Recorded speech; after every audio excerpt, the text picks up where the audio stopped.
Time to serve those who've served us. A new veteran memorial park just outside Duluth is almost ready to honor those who served in the military. The park is located near Rice Lake and Martin Roads. Today, the organizers showed off a new platform where a statue will eventually go.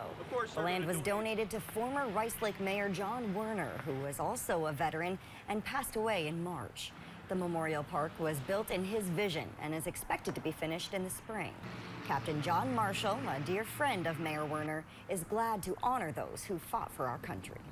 And it just shows the sacrifice that is made by these service members that are serving our country.